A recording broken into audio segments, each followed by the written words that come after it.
The handcuffs clicked around my wrists as Sheriff Karen smirked behind her aviator sunglasses. My neighbors watched from their windows as she shoved me against my own patrol car in my own driveway. But what she did not know, what she could never have imagined, was that I had been holding the eviction notice in my back pocket for 3 weeks. The same eviction notice with her name on it. The same house she had been renting from me for 6 months without realizing it. Sometimes karma needs a little help. I had worked 30 years to afford this piece of heaven.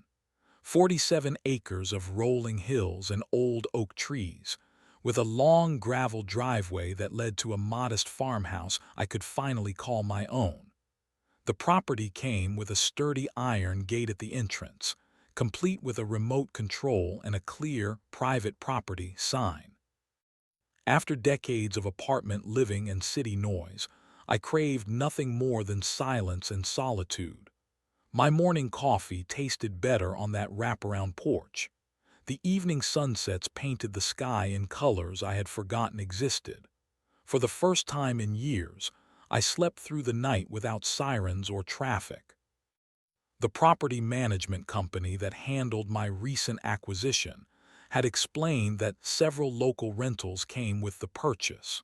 Standard investment properties, they said. Nothing I needed to worry about immediately.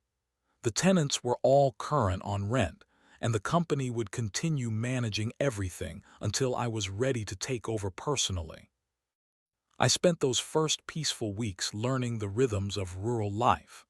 The mail carrier waved every morning at exactly 9:15. Mrs. Henderson from the neighboring farm brought me fresh eggs twice a week. The teenagers from down the road sometimes used my driveway to turn around, but they were polite enough to wave apologetically. What I noticed most was the frequent patrol car that passed by my gate. Always the same vehicle, always slowing down as it approached my property. The driver wore mirrored sunglasses and never waved back when I raised my hand in greeting from the porch. I had done my homework before moving here. Property rights in this county were well established, and I had every legal right to control access to my land. The gate was not just decorative. It was functional, necessary, and completely within my rights as a landowner. The real estate attorney had been thorough during the closing process. No easements crossed my property. No public access rights existed. The driveway was private from the county road all the way to my front door. I owned every inch, and I had the survey to prove it. Those first few weeks felt like a reward for all the years of hard work and sacrifice. I had finally found my sanctuary, complete with the peace of mind that comes from knowing you can control your own environment. The gate remote stayed clipped to my sun visor, ready to open for welcome guests and stay closed for everyone else. I was beginning to understand why people fought so hard to protect their land. There was something primal about having your own space, your own borders, your own rules. The gate was not just metal and hinges. It was a symbol of independence, privacy, and the American dream of owning something that could not be taken away. But I was about to learn that some people believe badges give them the right to take whatever they want. The knock on my gate came at 7:30 on a Tuesday morning. Not a gentle tap, but the aggressive pounding of someone who expected immediate compliance. I looked out the kitchen window to see a sheriff's patrol car parked sideways across my driveway entrance, blocking both lanes of the county road. Sheriff Karen stood beside my gate with her hands on her hips, aviator sunglasses reflecting the morning sun. She was a large woman in her mid-40s, with the kind of aggressive posture that suggested she was used to getting her way. Her uniform was perfectly pressed, her badge polished to a mirror shine, and her expression radiated the kind of authority that brooked no argument. I walked down the driveway with my coffee mug in hand, taking my time to observe this unexpected visitor. Something about her body language set off warning bells in my mind. This was not a friendly neighborhood visit or a routine check-in. This was a confrontation waiting to happen. "Open this gate right now," she demanded before I could even introduce myself. "I need to inspect your property for code violations." I set my coffee mug on the fence post and looked at her through the iron bars. "Good morning, Sheriff. I am the new owner here. Is there something specific you are looking for?" "I do not need to explain myself to you. Open the gate immediately, or I will charge you with obstruction." The threat hung in the air like a storm cloud. I had been a law-abiding citizen my entire life, but I also knew my rights. More importantly, I knew when someone was trying to intimidate me into compliance. "I would be happy to cooperate with any legitimate investigation," I replied calmly. "Do you have a warrant or court order?" Her face flushed red above her collar. "I do not need a warrant to inspect for code violations on my beat." "Actually, you do need a warrant to enter private property without permission. This is my land, Sheriff, and I am not giving you permission to enter without proper legal documentation." The silence stretched between us like a taut wire. She removed her sunglasses and stared at me with cold, calculating eyes. I could see the wheels turning in her head as she processed the fact that I was not going to roll over and submit to her demands. "You are making a big mistake, friend. I know who you are now, and I know where you live.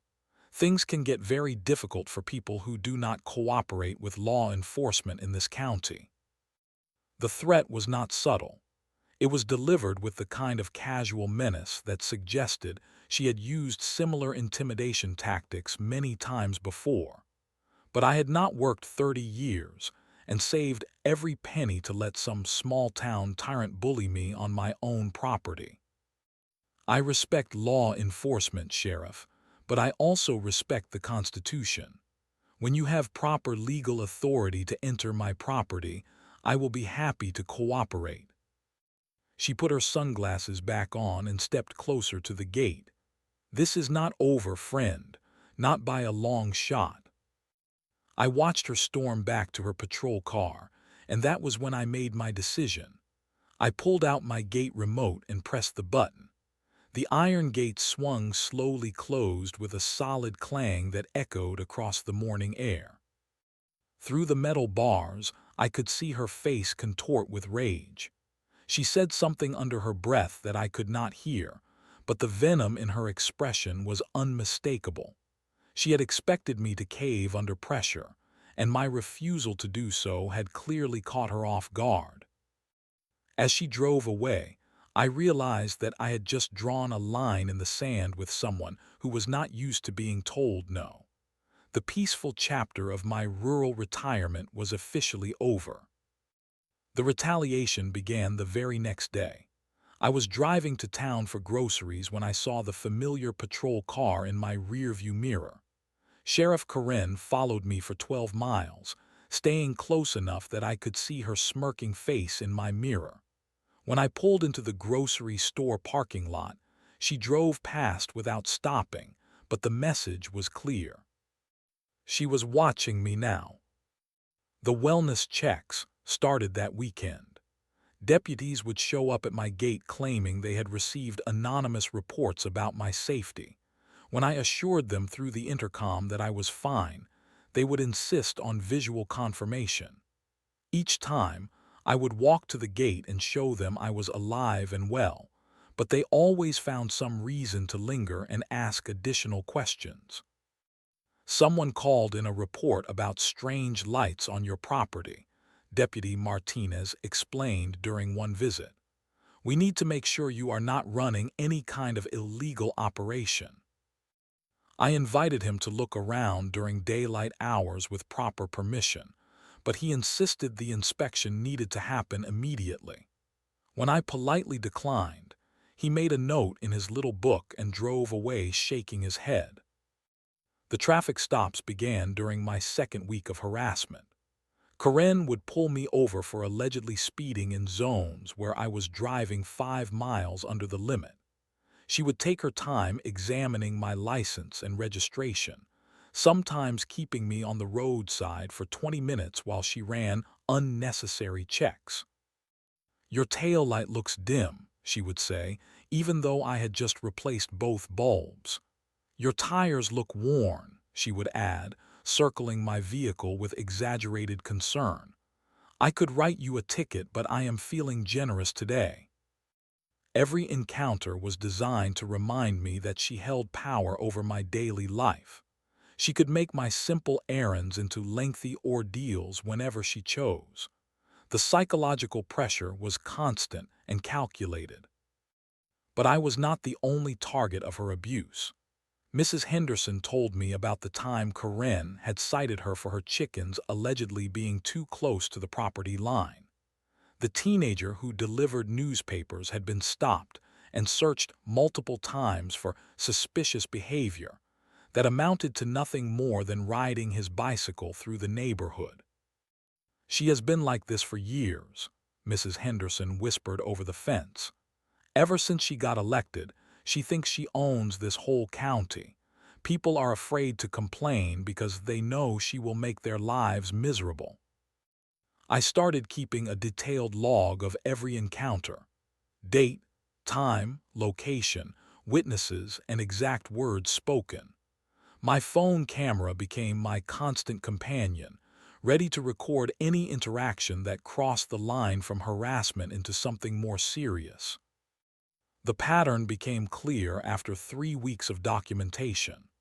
Karen was conducting a systematic campaign of intimidation designed to make me regret my decision to stand up to her. She wanted me to apologize, submit to her authority, and accept that she could enter my property whenever she pleased. But her harassment campaign had an unintended consequence. It made me curious about her background and her methods. I started researching public records and court documents. I discovered that Sheriff Karen had been involved in multiple civil rights lawsuits over the years, though most had been settled quietly out of court. More importantly, I learned that she lived in a rental house on the other side of the county. The property records showed that her residence was owned by a management company that specialized in investment properties. The same management company that had handled my recent real estate acquisition. The same company that had mentioned several rental properties came with my purchase. I made a phone call to the property management office and asked for a list of my rental properties and current tenants. The office manager was happy to provide the information, along with copies of all current lease agreements and rent payment histories. When I opened the email attachment and saw the familiar name on the tenant list, I had to read it 3 times to make sure I was not imagining things. Sheriff Karen had been renting her house from me for 6 months without knowing it. The woman who was trying to intimidate me into submission was paying rent money that was being deposited into my bank account every month. The same woman who thought she could use her badge to violate my property rights was completely dependent on my goodwill for her own housing situation. For the first time since this harassment began, I smiled. Word travels fast in small communities, especially when it involves the sheriff making enemies. Mrs. Henderson was the first to approach me with her own story, but she was certainly not the last. Within a week of our fence line conversation, I had visitors almost every day. "I heard you stood up to Karen," said Tom Bradley, who owned the auto repair shop in town. "I wish I had your courage. She has been making my life hell for 2 years now." Tom told me about the endless inspections of his business, the citations for minor violations that other shops never received, and the way Karen would sit in his parking lot for hours just to intimidate his customers. His crime had been refusing to give her free car repairs in exchange for protection from regulatory harassment. Sarah Mitchell, who ran the local diner, came by on a Thursday evening with a casserole and a story that made my blood boil. Karen had been extorting free meals from her restaurant for months, claiming it was standard procedure for businesses to support local law enforcement. When Sarah finally said no, Karen had threatened to shut her down for health code violations. She brought the health inspector by the next day, Sarah explained with tears in her eyes. They found 3 minor violations that had been overlooked for years at every other restaurant in town. The fines nearly put me out of business. The stories kept coming. Jerry Patterson, a retired veteran, had been arrested for disorderly conduct after arguing with Karen about a parking ticket. The charges were dropped, but not before he spent a night in jail and lost his part-time job due to the absence. Maria Santos had been targeted for immigration violations, despite being a third-generation American citizen, simply because she had complained about Karen's treatment of her teenage son. I realized that I was not dealing with a single corrupt officer. I was looking at a systematic pattern of abuse that had been terrorizing this entire community for years. Karen had turned her badge into a weapon of personal revenge against anyone who dared to question her authority. Why has nobody reported this to the state authorities? I asked during one of our informal meetings at my kitchen table. Tom laughed bitterly. Who are you going to call? Karen has connections all the way up to the county courthouse. The last person who filed a formal complaint had their business license mysteriously revoked the next week. But something was different now. For the first time, people were talking openly about Karen's abuse instead of suffering in silence. My refusal to submit to her demands had given others permission to speak their truth. The fear was still there, but it was being replaced by something more powerful. Anger. I suggested that we start documenting everything systematically, not just individual incidents, but patterns of behavior that could be presented to federal authorities if necessary. Civil rights violations fall under federal jurisdiction, and Karen's local connections would not protect her from FBI investigation. You really think someone would investigate a small-town sheriff? Maria asked hopefully. I think they would investigate anyone who systematically violates the constitutional rights of American citizens, I replied.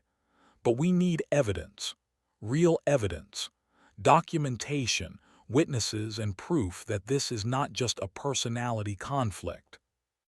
We started meeting weekly at my house, sharing stories and building a comprehensive record of Karen's abuse of power.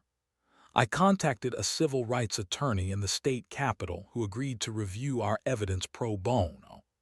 The lawyer was immediately interested, especially when I explained the scope and duration of the harassment campaign. But even as we built our case, Karen escalated her personal war against me. The traffic stops became more frequent and more aggressive. She started showing up at my gate at all hours, demanding entry for increasingly ridiculous reasons. My peaceful rural sanctuary had become a battleground. That was when I decided it was time to reveal my trump card. The civil rights attorney, Jennifer Walsh, was everything I had hoped for and more. She had spent 15 years fighting police misconduct cases, and she recognized the pattern of abuse immediately. When I showed her our documented evidence, her eyes lit up with the kind of professional excitement that told me we had a real case. This is textbook civil rights violation under Section 1983, she explained during our video conference. The systematic nature of the harassment, the retaliation for exercising constitutional rights, the pattern of targeting multiple community members. This is exactly the kind of case that federal courts take very seriously. But Jennifer wanted more than just civil rights violations. She wanted to understand Karen's vulnerabilities, her pressure points, and any leverage we could use to force accountability. That was when I mentioned the rental property connection. "Wait," Jennifer said, sitting forward in her chair. "You are telling me that the sheriff who is harassing you is actually your tenant.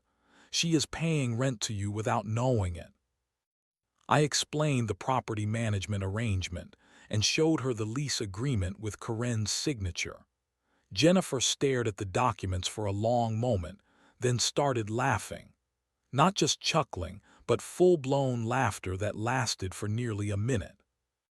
"In 20 years of civil rights law, I have never seen anything this perfect," she said, wiping tears from her eyes.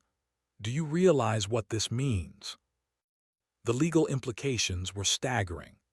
Karen's lease agreement included standard clauses about peaceful enjoyment of the property, compliance with local laws, and behavior that would not bring disrepute to the landlord. Her systematic harassment of other tenants in the community, her abuse of power, and her ongoing campaign against me personally were all potential grounds for eviction. More importantly, her position as a tenant gave me legal standing to document her behavior in ways that ordinary citizens could not. Every interaction between us became a landlord-tenant dispute with detailed legal protections and documentation requirements. "We need to be very careful about timing," Jennifer advised. "If we reveal the landlord connection too early, she might try to break the lease or claim retaliation. But if we wait too long, she might escalate to the point where someone gets seriously hurt." Meanwhile, Karen's behavior was becoming increasingly erratic and dangerous. She had started following me to medical appointments, grocery stores, and even church services. The psychological pressure was constant and exhausting. My peaceful retirement had become a nightmare of surveillance and intimidation. The breaking point came on a Wednesday morning when I found her parked outside my gate at 6 a.m., just sitting in her patrol car and staring at my house. When I approached the gate to ask what she wanted, she rolled down her window with a smile that made my skin crawl. "I have been thinking about our little conversation," she said sweetly. "Maybe we got off on the wrong foot. Maybe you would like to reconsider your position on property access." "My position has not changed, Sheriff. You are welcome on my property when you have proper legal authority." Her smile disappeared. "That can be arranged sooner than you think. I have friends in the county courthouse who owe me favors. Search warrants are not difficult to obtain when you know the right people." The threat was clear and specific. She was planning to abuse her connections to obtain fraudulent search warrants that would give her legal cover to violate my property rights. This was no longer harassment. This was conspiracy to commit civil rights violations under color of law. I called Jennifer immediately after Karen drove away. We scheduled an emergency meeting for that afternoon to discuss filing for federal intervention. The time for patience and documentation had passed. Karen was escalating toward actions that could result in serious criminal charges, and we needed to stop her before she crossed that line. But I also made another phone call that afternoon. I contacted the property management company and requested immediate transfer of Karen's lease to my direct control. As of the following Monday, I would be her landlord in name and in fact. Jennifer and I spent the weekend preparing our strategy. Federal civil rights complaints, state attorney general notifications, media contacts, and most importantly, the eviction notice that would change everything. Monday morning could not come soon enough. I had been planning this moment for weeks, but I still felt my heart racing as I drove to Karen's house that crisp Monday morning. The eviction notice sat in my passenger seat, properly notarized and legally bulletproof. Jennifer had reviewed every word to ensure it would hold up under any legal challenge. Karen's rental house was a modest two-bedroom cottage on a quiet street about 15 minutes from my property. The front yard needed mowing, and her patrol car sat in the driveway with one tire on the grass.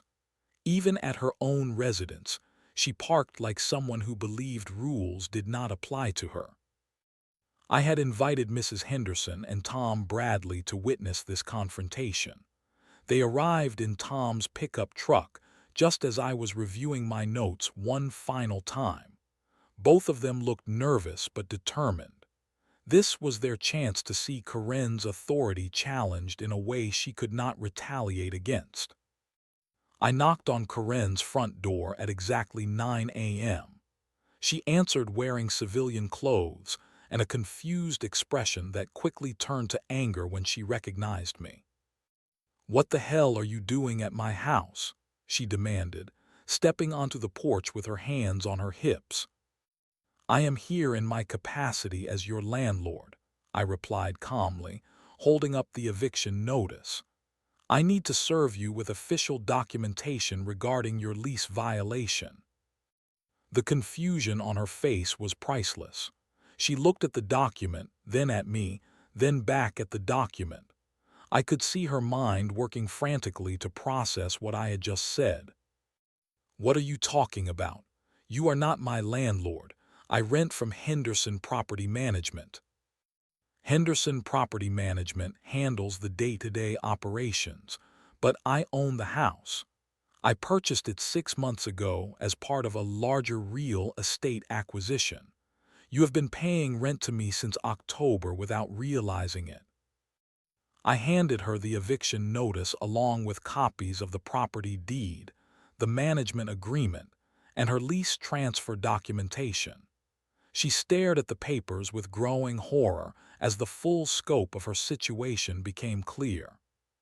"This is impossible," she whispered, but her voice lacked conviction. The documents were too official, too detailed, too legal to be fabricated. "I am terminating your lease for cause," I continued, maintaining my calm professional tone. "Specifically, for harassment of other tenants, abuse of your position as a law enforcement officer, and behavior that brings disrepute to the property owner. You have 30 days to vacate the premises." Karen's face went through several colors as she processed this information. Shock, disbelief, anger, and finally, a desperate kind of panic that told me she understood exactly how powerless she had become. "You cannot do this," she said, but her voice was shaking now. "I will fight this in court. I have rights as a tenant." "You absolutely have rights as a tenant," I agreed. "But you also have responsibilities. Systematic harassment of your neighbors violates those responsibilities. Abuse of your law enforcement position violates those responsibilities. Threatening your landlord violates those responsibilities." Mrs. Henderson stepped forward with her phone camera recording. "Are you going to arrest him for serving legal papers, Sheriff?"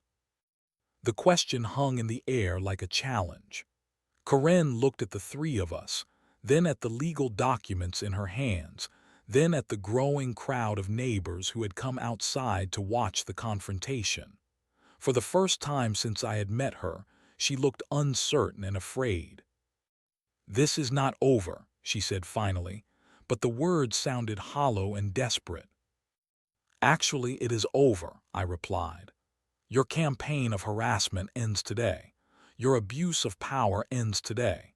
Your ability to intimidate people in this community ends today. You can choose to vacate peacefully, or you can choose to fight this legally. But either way, you no longer have power over me or anyone else in this community." Tom Bradley started clapping slowly, and Mrs. Henderson joined in. Within moments, a dozen neighbors were applauding from their porches and driveways. Karen looked around at the faces of people she had terrorized for years, and I could see her authority crumbling in real time. She went back inside her house and slammed the door, but the damage was done. Word of her humiliation spread through the community faster than wildfire. By that afternoon, everyone knew that Sheriff Karen was being evicted by the same man she had been harassing for months. The phone calls started that evening. Local news stations, county officials, and state investigators all wanted to know more about the sheriff who was being evicted for abuse of power. The story was too perfect, too ironic, too satisfying for anyone to ignore. Justice had finally come to our small community, and it tasted even sweeter than I had imagined. The media attention exploded overnight. What had started as a local property dispute became a statewide story about police accountability and abuse of power. The headlines wrote themselves. Sheriff evicted by harassment victim. Small-town cop loses home after intimidation campaign. And my personal favorite, badge cannot shield corrupt sheriff from landlord justice. Jennifer Walsh had been fielding interview requests all morning when she called to update me on the legal developments. The FBI had opened a preliminary investigation into Karen's pattern of civil rights violations. The state attorney general's office was reviewing our complaint for potential criminal charges. The county commissioners had scheduled an emergency meeting to discuss Karen's employment status. "This is moving faster than I expected," Jennifer admitted during our phone call. "Usually these cases take months or years to gain traction, but the landlord-tenant angle has given us a hook that makes this story irresistible to journalists and prosecutors alike."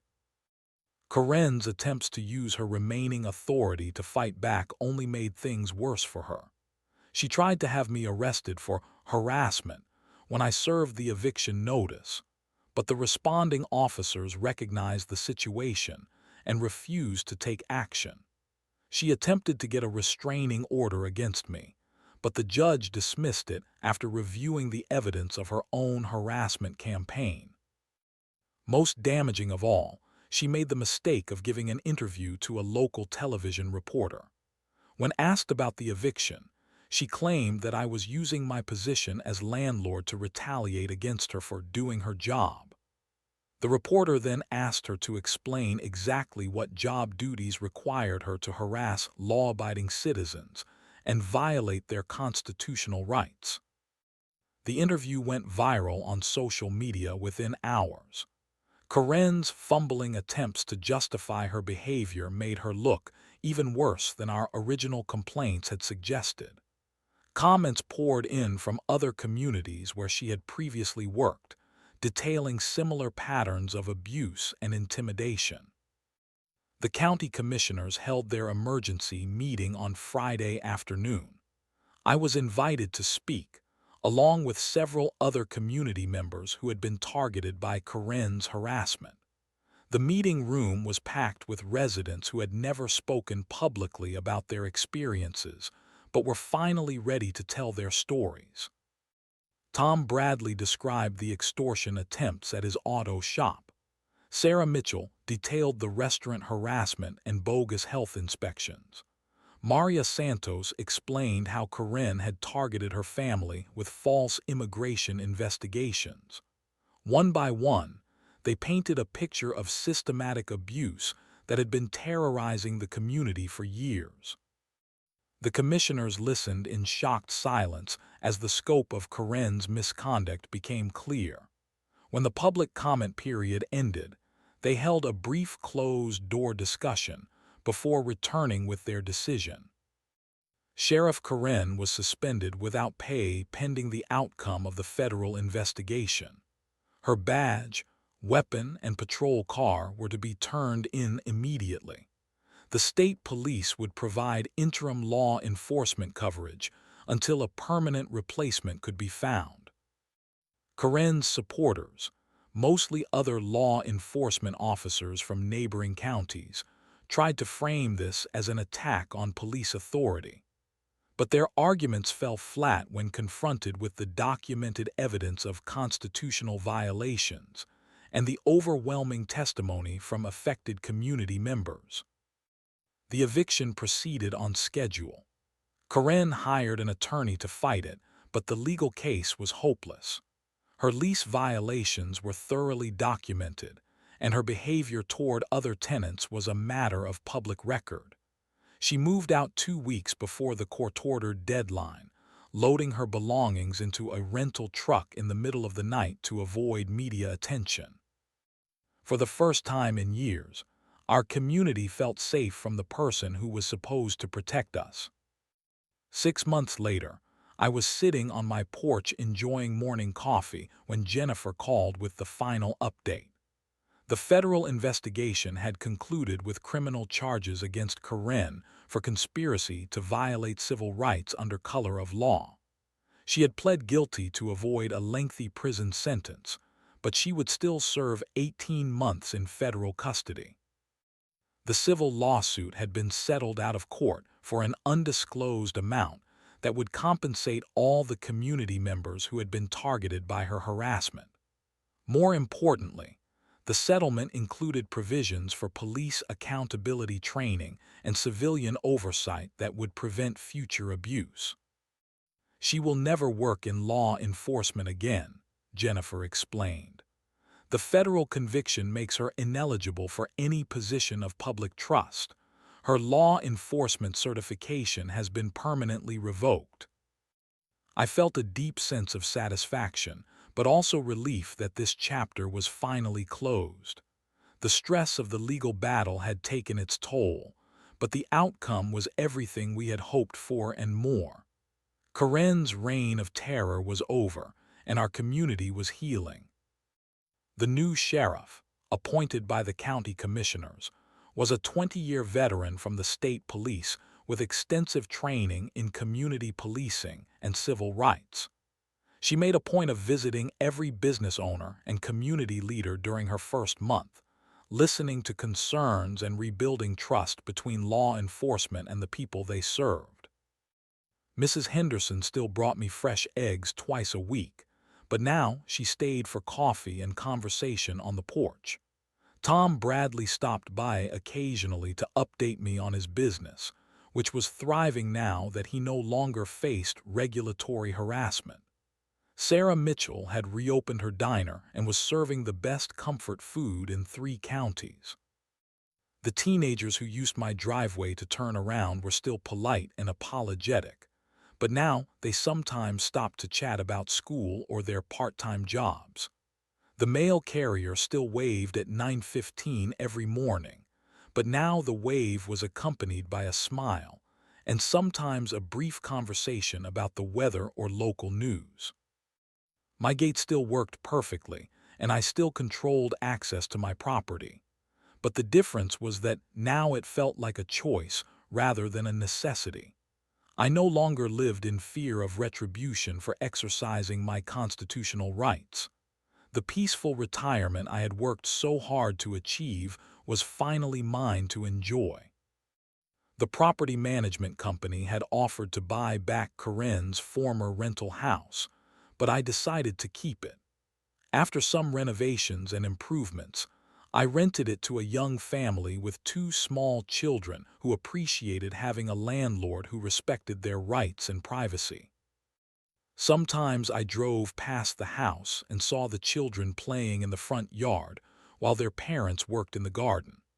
The sight reminded me that the battle we had fought was not just about one corrupt sheriff or one harassment campaign. It was about the kind of community we wanted to live in and the values we were willing to defend. Standing up to Karen had cost me months of peace and tranquility, but it had gained me something more valuable. It had given me neighbors who trusted each other, a community that stood together against injustice, and the knowledge that ordinary people can make extraordinary differences when they refuse to be intimidated. The iron gate still guards my driveway, but now it represents something different. Not just privacy and property rights, but the principle that in America, no one is above the law, not even those who wear badges and carry guns. That principle is worth protecting, no matter what it costs.